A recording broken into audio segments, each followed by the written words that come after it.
Come with me on a semi-guided nature walk through Georgia and experience a little bit of Southern charm.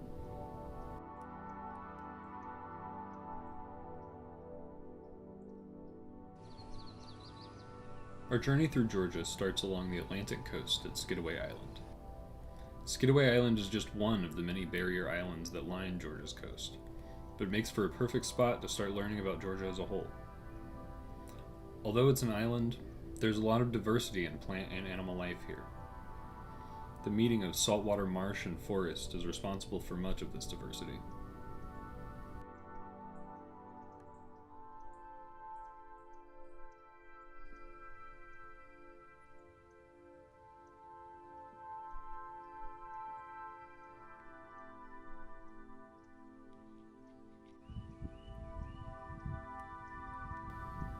Fiddler crabs are just one of the many species to make their home here. Fiddler crabs can be identified by the size of their claws, as in males, one claw is much bigger than the other.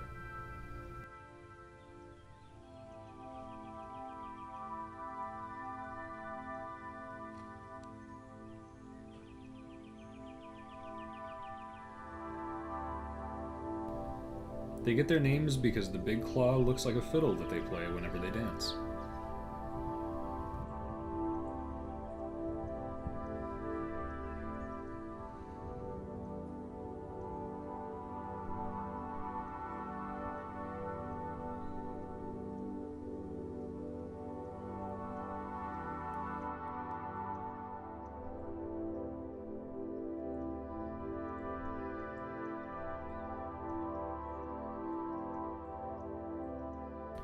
The state park itself also borders Georgia's intercoastal waterway.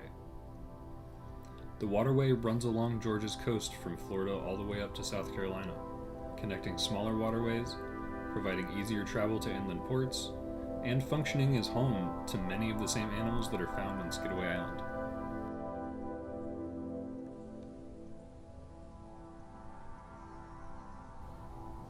Every living thing relies on water for survival in some way, which makes rivers and lakes great spots to go to learn about nature.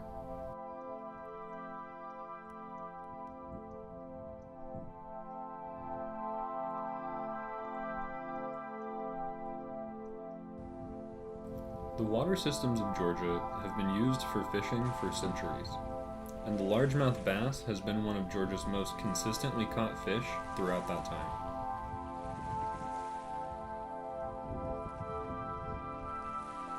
The largemouth bass is a member of the sunfish family, and it can be found in ponds, streams, rivers, and lakes all throughout Georgia. This freshwater fish is smart and cautious, and they usually like to hang out around especially muddy or densely vegetated areas.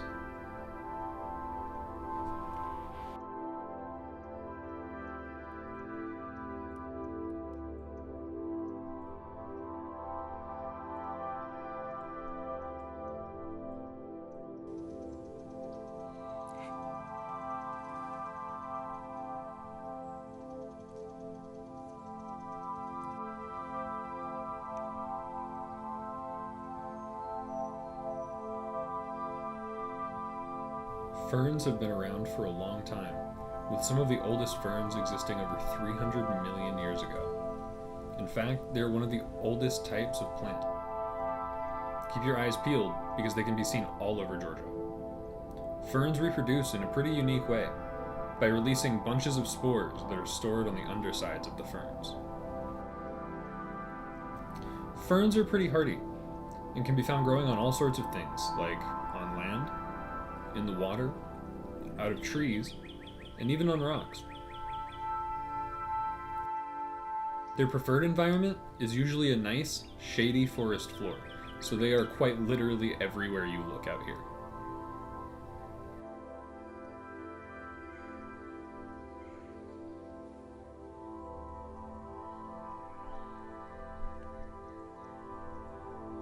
As we move away from the coast and head inland, we set our sights on Reed Bingham State Park. Located in the southern central part of the state, Reed Bingham State Park retains much of the tropical feeling of the last location. The park itself boasts a massive lake and miles of trails through the swamp and plains that can be found here. Georgia is considered one of the best states in all of the U.S. to go for birdwatching. Reed-Bingham State Park highlights that fact like nowhere else in the state. The variety and number of birds that can be seen here is utterly astonishing. Birds are far from the only wildlife to keep an eye out for. Alligators are abundant in the waters around the park, as is aquatic vegetation for them to hide in. In fact, the park has such an abundance of plants that around 80% of the species of plants that can be found in coastal plains environments can also be found within Reed-Bingham State Park.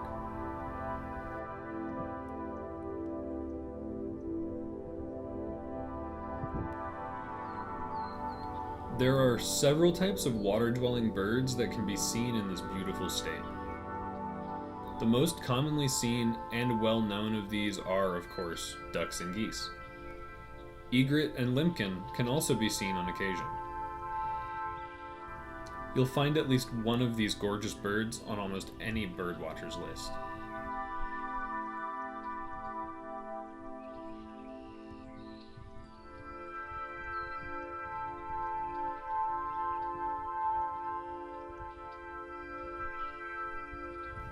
These birds spend a lot of time on the water hunting for fish, insects, and sometimes even small crabs.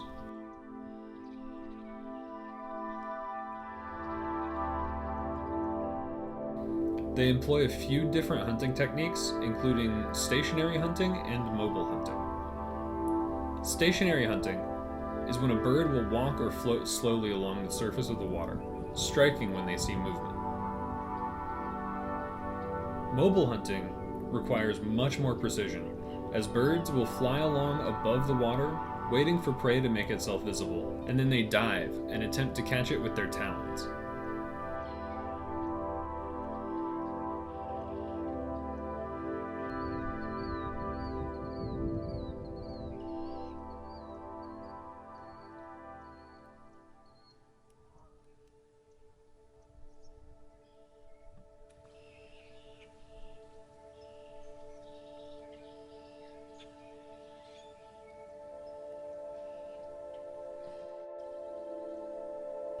The American alligator is another relatively common animal sighting in Georgia. Although they are much more common throughout the state of Florida, alligators are frequently seen in the swampy and marshy areas of the state. Alligators can grow to be up to 12 feet long and are best observed from a distance. An even more common sighting than the American alligator itself are signs of its interaction with the environment. Long tracts of matted grass and reeds usually indicate the presence of an alligator in the area.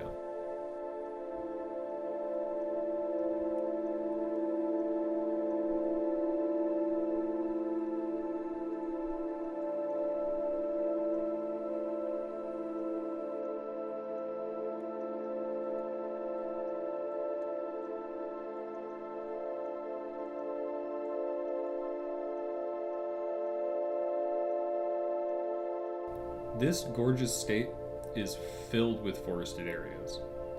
And although it might just look like a bunch of trees to the untrained eye, there is a complex system of interactions happening under the surface that are essential to the health of the environment and the survival of all life on this planet.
Next, we move north.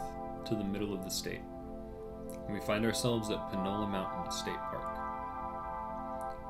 The park hosts over 1,000 acres of pine and oak forests, and many of the most common animals in Georgia call these woods home.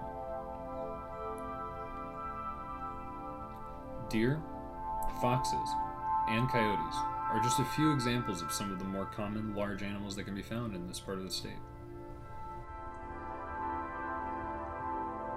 The peak of Panola Mountain rests exactly at 946 feet above sea level. This mountain is particularly special because it is so untouched. Many of Georgia's granite mountains and deposits have been used as quarries for mining, but Panola Mountain has remained relatively untouched by mining, and has not been quarried out. Because of this lack of interference, the rock at the peak of the mountain is covered in its own unique ecosystem. Panola Mountain has even been designated as a natural national landmark because of this scarcity.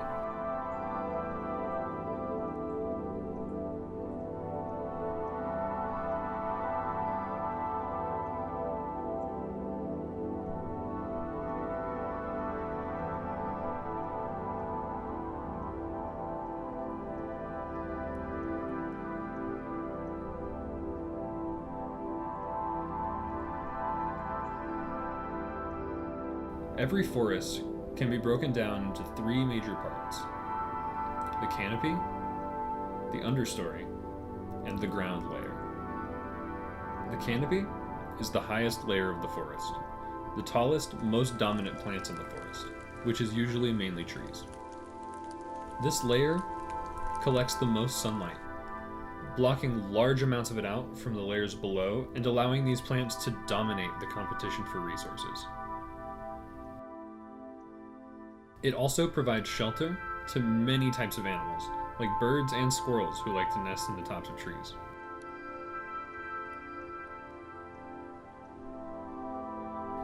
The understory is the middle layer of the forest, and this is where smaller trees and shrubs grow. These plants are usually on the losing end of competition for resources in the forest and can be referred to as subdominant. These plants are extremely important for the forest, as they function as food and shelter for many types of animals and insects, and when they die, they fall to the forest floor.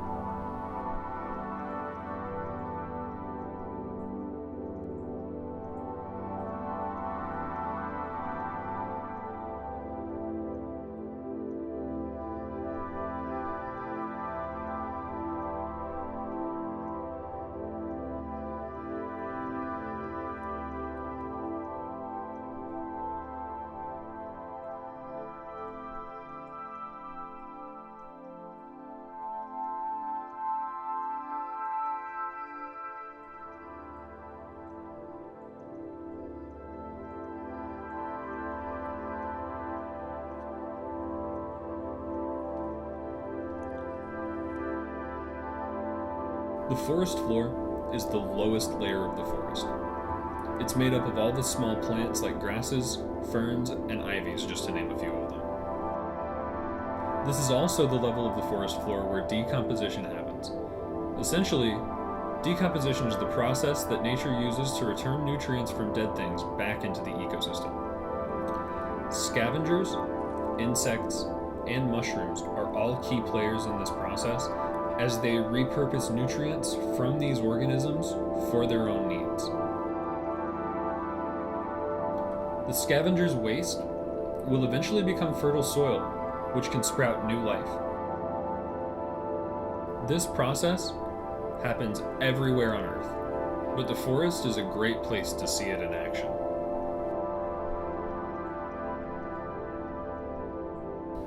The final stop along our journey through Georgia is to the northern part of the state, the mountains. Smithgall Woods State Park can be found just outside of Helen, Georgia. As the name suggests, Smithgall Woods is home to some extremely dense forest. In addition to these forests, Smithgall Woods houses a pretty extensive water system.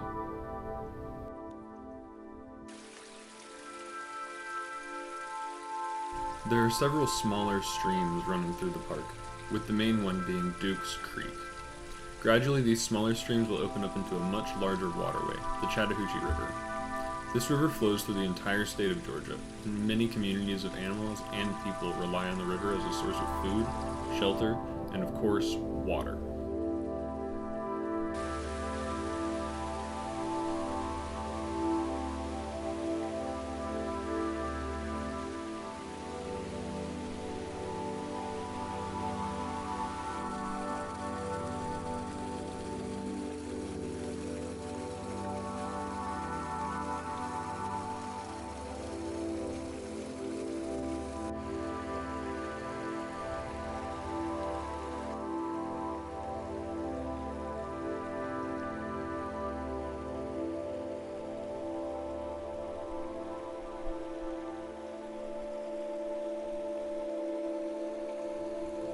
Of the many animals to make their home along the river, one of the more elusive is the beaver.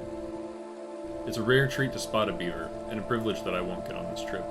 But the unmistakable imprints that they leave on the environment, like the dams and the chewed trees that they use to make them, clue us into the fact that we are in their home territory here.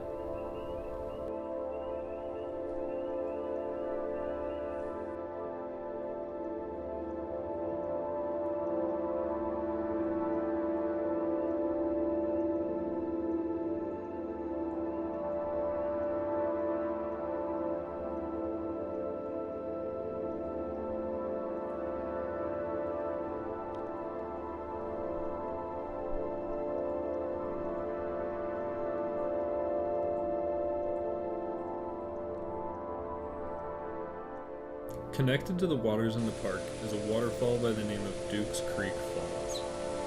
This is one of the more famous waterfalls in the state because this is rumored to be the spot where Georgia's first major gold find was, well, found back in the early 1800s.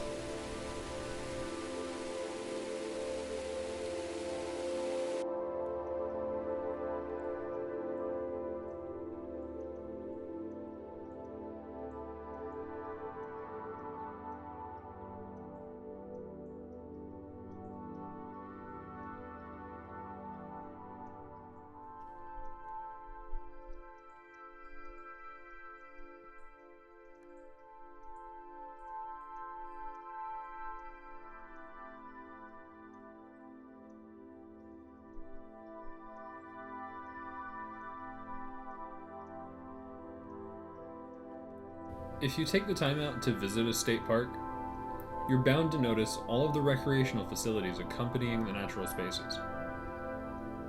In the modern world, these parks serve as a way for people to connect with some of the most basic human experiences. Hunting, fishing, hiking, swimming, and the many other recreational activities offered at the parks allow modern people to safely practice skills that people relied on to navigate and survive throughout our history. There are educational facilities that teach about the different plants and animals that can be found at the parks.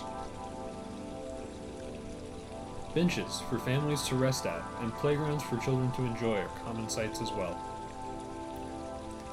These facilities function as yet another reminder of humanity's connection with nature, and encourage people to consider a time when humans relied on spaces like these for all of their needs. The parks have worked to preserve these spaces for future generations, but now even they could be under threat of destruction by humanity's impact on the planet. If these spaces disappear, future generations could be stuck learning about the world through videos like this one.